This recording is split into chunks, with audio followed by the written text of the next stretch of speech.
pantai serta sungai adalah karya alami ciptaan Tuhan. Namun di beberapa negara yang maju teknologinya, bukanlah hal yang mustahil menciptakan pantai dan sungai buatan. Bahkan pulau-pulau buatan yang menghabiskan dana triliunan rupiah. Beberapa di antaranya pun sengaja dibuat semirip mungkin dengan karya sang ilahi untuk dijadikan lokasi wisata guna menarik perhatian wisatawan lokal, terutama asing. Berikut perbandingannya dalam versus keajaiban alam karya manusia versi On The Spot.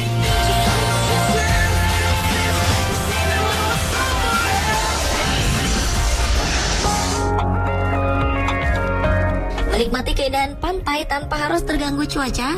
Ya, inilah sensasi yang diberikan oleh beberapa pantai buatan, lengkap dengan ombaknya. Adalah Sea Gaya Ocean Dome di Kyushu, Jepang. Pantai ini memiliki luas 30.000 meter persegi di sebuah kubah yang atapnya dapat dibuka dan ditutup. Di dalam Ocean Dome yang merupakan bagian dari Sea Gaya Resort ini, terdapat pasir buatan, gunung berapi buatan, pohon-pohon palem khas pantai, dan atapnya yang dibuat seperti langit biru. Gunung api buatan tersebut dapat menyemburkan lahar buatan setiap jamnya. Hebatnya, ombak laut buatan yang ada di Ocean Dome ini juga bisa untuk berselancar. Tak hanya itu, temperatur udara di pantai ini juga diatur sedemikian rupa sehingga mirip dengan temperatur pantai sungguhan, yakni sekitar 30 derajat Celcius. Jadi, bila sedang musim dingin dan ingin menikmati hangatnya pantai, pengunjung bisa mengunjungi pantai buatan ini. Pantai buatan yang dapat menampung sekitar 10.000 pengunjung ini dibuka pada tahun 1993.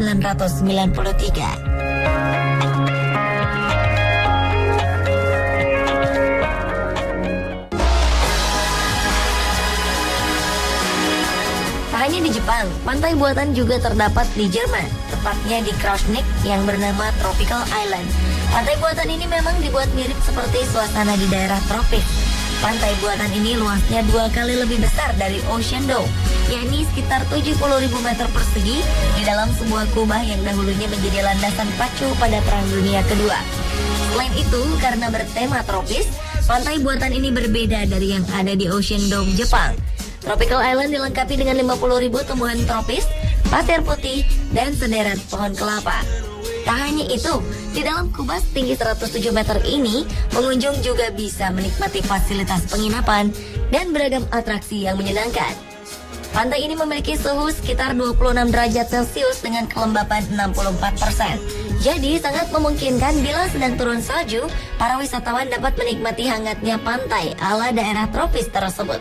Tropical Island resmi dibuka pada 19 Desember 2004 dan dikunjungi oleh rata-rata 6.000 pengunjung setiap harinya.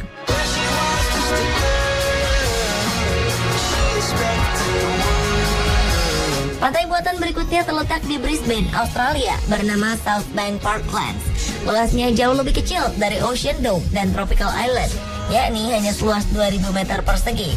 Jelas berbeda, karena kalau kedua pantai sebelumnya dibangun di dalam kubah besar, Southbank Parklands ini terletak di sisi selatan Sungai Brisbane, tapi dilengkapi juga dengan 3.000 meter kubik pasir pantai.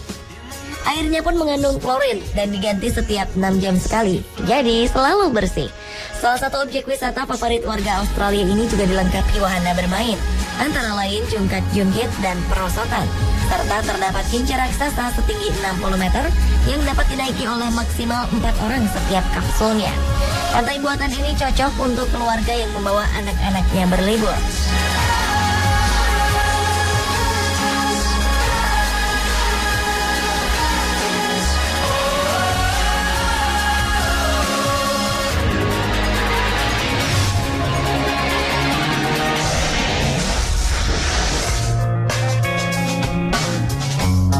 Pulau sejatinya adalah karya alam ciptaan Tuhan. Namun apa jadinya bila dengan segala teknologi dan kemampuan manusia, mereka mampu menciptakan pulau buatan yang menakjubkan? Inilah yang terjadi di pulau buatan di Doha, Qatar, yang diberi nama The Pearl dan Durat Al Bahrain yang ada di Al Bahrain. The Pearl yang juga biasa disebut Pearl of Gold merupakan pulau buatan yang berbentuk seperti rangkaian mutiara dan berlian seluas 4 juta meter persegi di Doha, Qatar. Pulau yang memiliki 6 jalur highway ini berjarak 20 km dari Doha International Airport. Biaya awal pembuatan pulau ini di tahun 2004 mencapai 2,5 miliar dolar Amerika atau sekitar 29 triliun rupiah. Dipercaya bahwa proyek ini akan menelan total biaya sekitar 15 miliar dolar Amerika atau sekitar 178 triliun rupiah. The Pearl merupakan tempat pertama di Qatar yang tersedia untuk kepemilikan gratis untuk warga asing. Pulau ini dihuni oleh sekitar 40.000 orang dengan berbagai fasilitas yang sangat lengkap, seperti apartemen, 3 hotel mewah, dan fasilitas hiburan lainnya. Setelah sepenuhnya selesai, pulau yang berada 32 km dari garis pantai ini akan digunakan sebagai perumahan bagi sekitar 15.000 penduduk dari 32 km dari garis pantai baru.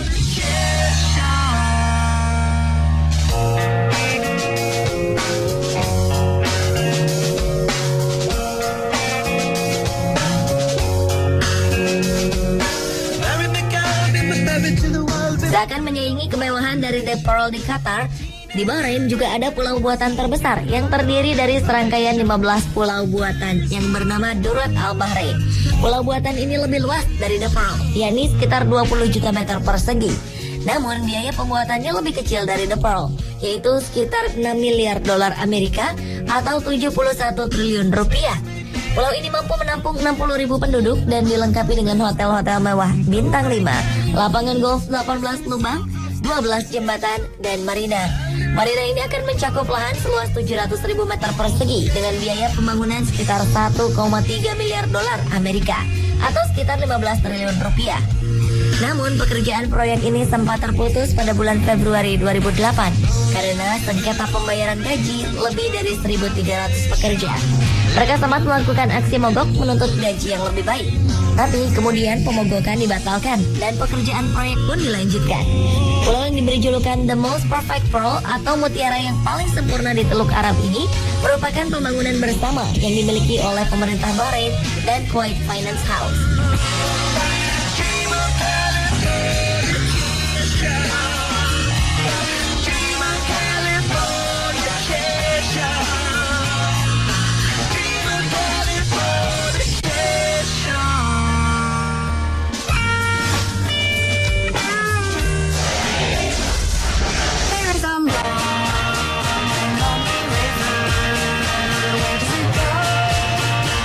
Beberapa sungai buatan hasil karya manusia ternyata ada yang dibuat untuk tempat wisata.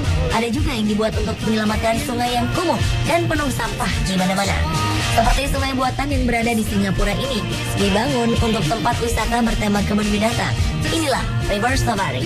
Sungai buatan ini dibangun pada tahun 2007 di atas lahan seluas 1,2 hektar dan diresmikan pada 3 April 2013. Sungai ini dijadikan tempat wisata dengan konsep kebun binatang dengan koleksi 5.000 spesies hewan sungai dari berbagai belahan dunia, seperti ikan lele raksasa Mekong yang langka, berang-berang sungai raksasa, dan raksasa sungai lainnya. Sejak mulai dibangun, sungai buatan sekaligus taman marga satwa ini menghabiskan biaya sebesar 180 juta dolar Amerika atau sekitar 1,4 triliun rupiah. Sungai ini juga dilengkapi akuarium air tawar dan berbagai wahana permainan bertemakan sungai.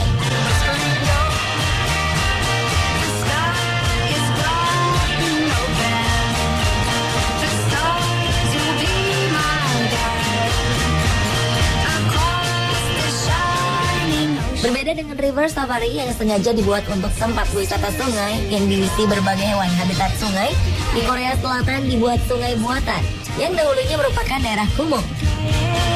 Adalah Sungai Changgyecheon di Seoul, Korea Selatan. Sungai sepanjang 6 km ini dulunya kawasan kumuh dan menjadi tempat pembuangan sampah bagi banyak orang. Selain itu, pada tahun 1970-an, kawasan ini berubah fungsi menjadi salah satu simbol modernisasi Korea Selatan, di mana di sisi-sisinya dipasang ratusan tiang pancang dan beton untuk pembangunan jalan layang. Namun pada 2003, kawasan ini disulap menjadi sungai buatan yang menjadi daya tarik wisatawan yang datang ke Seoul. Di sungai ini juga terdapat museum yang menampilkan sejarah proses perubahan sungai dari masa ke masa melalui foto-foto yang dipajang. Di sungai ini dipasang pula ornamen-ornamen cantik yang menarik wisatawan lokal maupun asing. Pengunjung yang datang juga tidak dipungut biaya. Bagaimana pemirsa? Apakah Anda lebih menyukai river safari yang dipenuhi berbagai macam hewan sungai, atau sungai Changi-chan yang dipenuhi ornamen-ornamen cantik?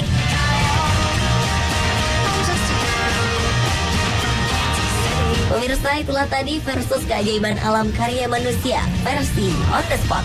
Bagaimanapun juga, seindah dan secanggihnya pulau, pantai, atau sungai buatan manusia tersebut, tak ada yang bisa menandingi karya alam ciptaan Tuhan.